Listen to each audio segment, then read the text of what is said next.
Regardless of which platform you're targeting for your next application, there will be a need at some point to create and customize controls at runtime based on a user's needs or preferences. In this video, you'll learn how to create and customize a Silverlight menu control at runtime. So let's get started.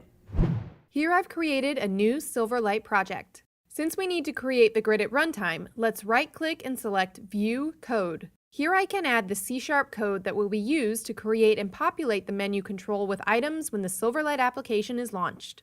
I'll first add a reference to the devexpress.agmenu namespace. Now let's create a function that will create and bind the grid when called at runtime. I'll call it CreateMenuControl.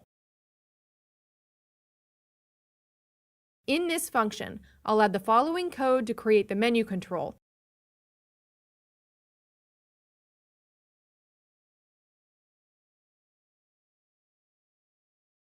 Set some basic visual properties,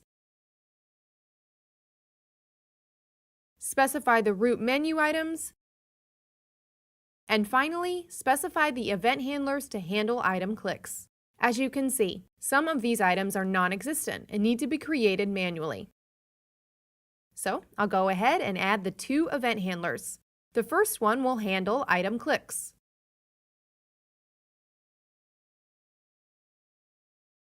The second one creates sample entries for each root menu item before it is popped up and displayed to the user. You can see that we now have an additional undefined method in use.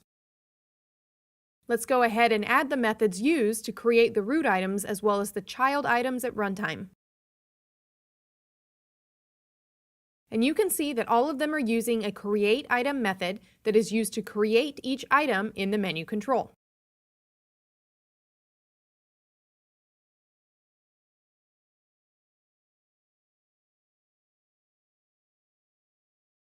And I'm done. I run the application to see the results. And you can see that nothing is displayed once the Silverlight application is loaded.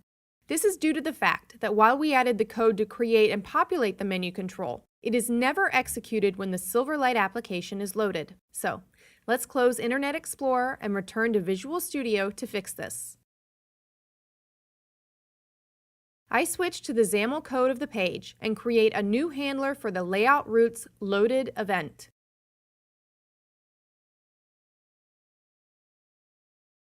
Switching back to the C# code, you can see that the event handler has been automatically created for us.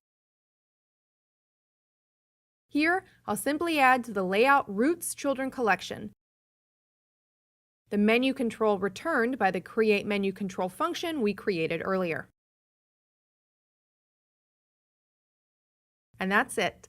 Let's save and run the project again. You can see the menu control is created and displayed once the Silverlight application has loaded. Thanks for watching, and thank you for choosing DevExpress.